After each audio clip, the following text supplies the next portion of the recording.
I'm here with Michael Siebert. He's the filmmaker behind Lebendig, a brilliant film that's come to our festival in Poland. It's been nominated. Congratulations and welcome. Thanks for having me. You're more than welcome.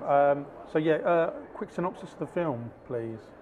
It's about two theater actors, about 50 years of age, and they both will die of cancer, and they find themselves, and a small love story evolves between them. Now, quite dark, but originally, you said Son of Camera's of interest. You originally wanted to do this as a comedy, but a bit like Dr. Strangelove, which started out as a comedy, started out as a drama, and became a comedy, but you kind of reversed that. So what? Yeah. I mean, heaven knows how you'd have made this a comedy, and maybe that's the reason you decided to make it more dramatic. But how did it morph from one to the other, and why did it morph? Because I'm not a good writer for comedy. That's the main reason. Yeah. So I wanted to do a comedy because my first two movies, they were quite dark as well. Most difficult subject, I think comedy is the most difficult thing to write, but anyway. Definitely. So I decided to concentrate on my strength, and so I did not go for the comedy after all, and then it turned out to be a drama. So tell me, because I think the shoot was only just over a week, it was 8 days or something, wasn't it? Yes, we had 8 days. So you crammed all that in, and how many, excuse me, was it 20 crew that you had? How many? Between 20 and 27 people we had, yeah. So that's a lot to get done in 8 days, and I'm guessing you had to pull in favours in terms of the space you wanted to use to shoot the film and all sorts of stuff. So what I'm trying to get at is, tell me about how frenetic it was cramming all that in, because did you know it was going to be about 8 days? I mean, you may have storyboarded it, I don't know what the process was, but was 8 days always the plan, or did you just decide to shoot as you went and see how you ended it? How did it all work? We had a really tight schedule and a small budget. So Sophie and Wolfram, the main actors, they only had limited time. Yeah. So it was always clear that we only have 8 days. There was not a 9th day anywhere to do. And so you had to do it. It's the end of. That had to be that was it. Yeah. And so it. As you mentioned, storyboard. We didn't have a storyboard. I only had 42 pages of script instead of 90, which would have been the right amount for that kind of movie. So you already know it's going to be around 40 minutes-ish if you're shooting a page a minute, I guess. Yeah.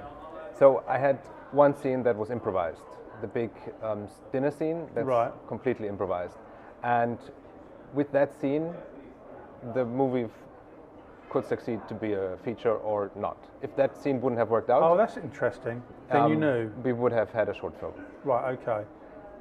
And so, but I'm happy to tell that we didn't have any over hours, like each day was only 10 hours of shooting. We got a lot of support from friends, like the main location we were in is from very good friends. They decided to go on holidays for 6 days, so we could use their apartment.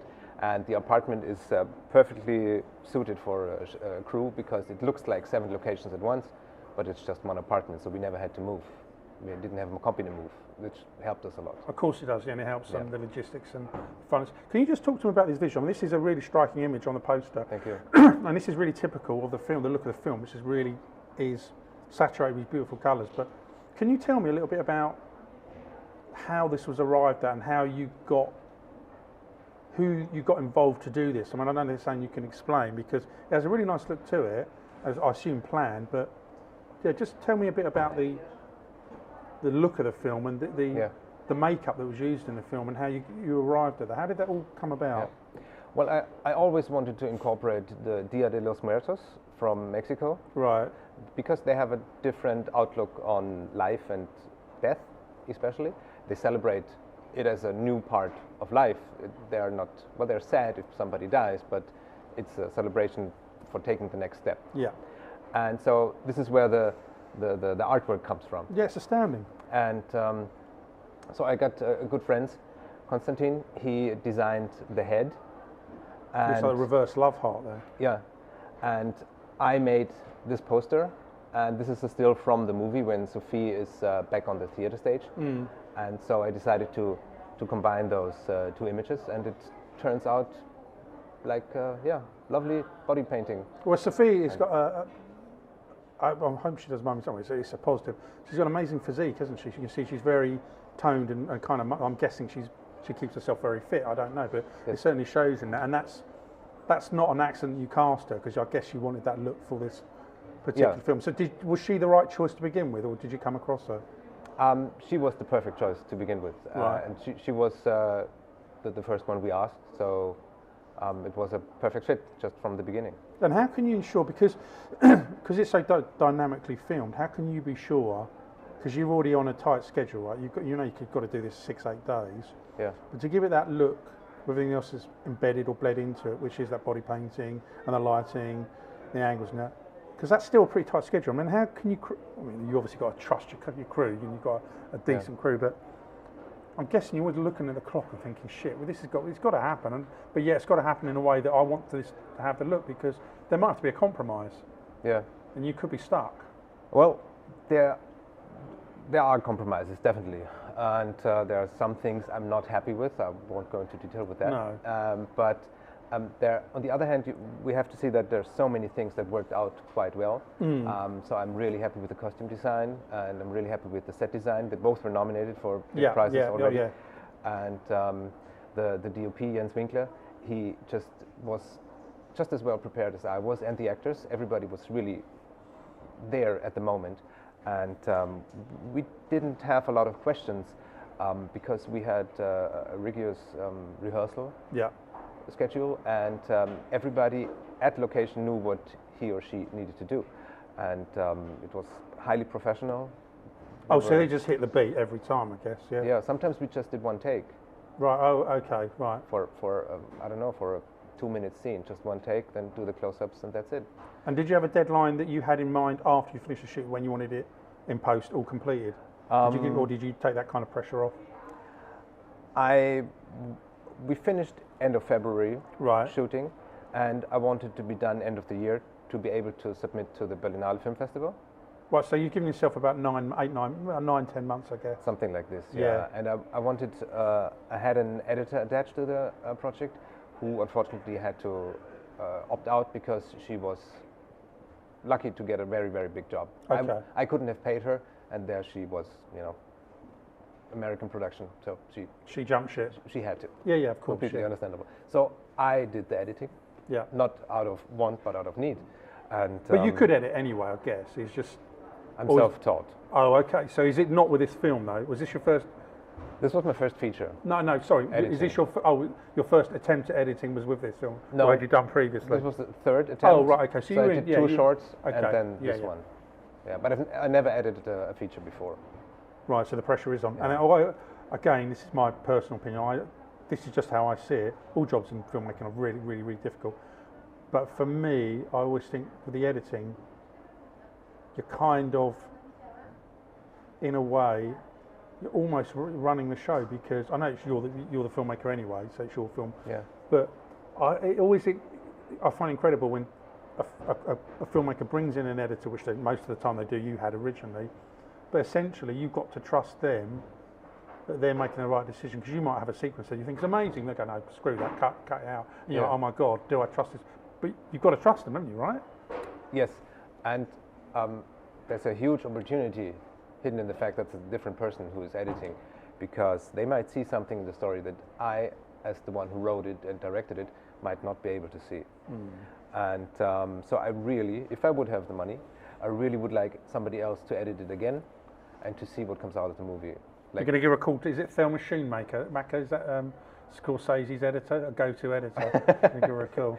Well, I'm happy now, but there were moments where it was really hard, because especially the improvisational scene, that was really hard to edit, because it's so many things that you could give. You could give the movie different directions, where it should go, where it can go, and just to be in this position to get rid of the doubts that this is the right way to go was quite interesting. And in fact, if you break it down, an 8-day shoot to a 90-minute film, you're approximately 9 minutes. No, what am I talking about? About 9 minutes, 9.5 minutes, I think it is per day on average. You're capturing. Yeah. That's a hell of a lot, because 1 or 2 minutes a day is doing pretty well. Yeah. But to get 9 minutes, you've got to do it, and you've got no choice but to get that done, and then give it all that. It's an amazing job that you've done.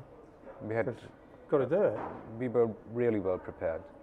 And with the, if we can just, I know we talked about this as a comedy. Did you actually write anything as a comedy, or was it just in your head? Did you actually put pen to paper and come up with anything? Yes, we did. There are some comedic elements in it, yeah. In it, and it's great because this is a nice contrast between the comedic elements and the drama parts, and so I think we were on the right track, trying to get the comedy, and I'm sure the next project, which I'm starting next week, will go in that direction. And can you talk about the next project? Yeah, it's a series. It's a comedy. It's the pilot for a series for video on demand services, and it's about 5 people in Munich who are struggling with high rents, and so they go out and try to make it in these harsh conditions. Which it is everywhere, and these are it's a fact of life. It's very, very tough. We talked about it earlier, and it's a really, for youngsters, it's very, very tough to do now. It's very tough. Yeah, it's really hard. So you say it's a pilot. Is this a pilot that's been given the green light, or is it a pilot that's a proof of concept? Yes, as a proof of concept. So you've got the idea, and you're going to make this, and then hopefully this will be the calling card to... Exactly, yeah. So have you written the whole series? I'm 5 episodes in.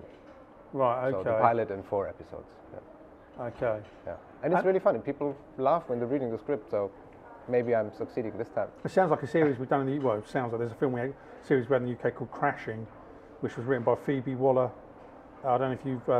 you have this series called Fleabag, but I don't know if you get that in Germany. Oh yeah, that's a good one. Yeah. But she's done this comedy called Crashing, and it's about these people that were so... group of youngsters that had no money, comedy, and they ended up crashing in a derelict hospital. Okay. So it was quite amusing. It was very amusing. Yeah. But then she went on to bigger things than Fleabag and the new James Bond film and everything else she's done. But this is, in all seriousness, this isn't a comedy. This is quite a serious thing that you're talking about now. And I guess it's a reflection of what's happening in Munich. I guess you've seen this to friends and people that you know. Yeah. Because rents are sky high. They are really high. And I know a lot of people who are really struggling to find places to live and to just, make ends meet. It's like sometimes 50, maybe 70% of your income just goes to rent. Yeah. And that's a lot. That's too much. Yeah, it's crazy. And were you always a filmmaker? Because I looked at your bio, so I know your history, but was it always your intention to be a filmmaker, or did you start out with something else and then morph into working in film? Yeah. I started in the camera department. I always was in film. I never worked somewhere else. Since 20 years now. I started as a second AC, then a first AC, and since 5 years I'm trying to get because it is like an addiction, stuff. Isn't it? That's why I always think of it. It's that's the way I always term it. Any filmmakers I speak to, I always say to them, it's like an addiction, isn't it? And they say, yeah, it is. Once you get into it, it's very difficult to not be part of it. Yeah. Particularly when you've got something like this as an example, the finish line. It's a really well-made film. You must look at it and think, yeah, I love it. Yes, I do. Not just love it as in the film, but love the process of making the film, Actually, I would go one step further. I can't do without. So I really need this. And I'm just so happy that we have film festivals like yours where we can connect with other people, and it gives such a great drive to continue doing this sometimes really hard process. Well, I'm going to tell you a scary story, which is true. Yes, please. And it's to do with addiction, and it's about filmmaking. I interviewed a filmmaker 3 or 4 years ago, and she was quite well known because she's working on something like CSI. She'd done, I think it was something like that, but she directed loads of episodes. And I said to her, "Oh, is it an addiction?" She said, "Well, put it this way, Steve, I was a heroin addict." And she said, "This is more addictive than that." And she was deadly serious. Okay. She said, you can't, once you start, you can't stop doing it. Yeah. So there you go, that's what it's like. Well done. Thank you, Michael. Thanks. Lovely to speak to you. Cheers.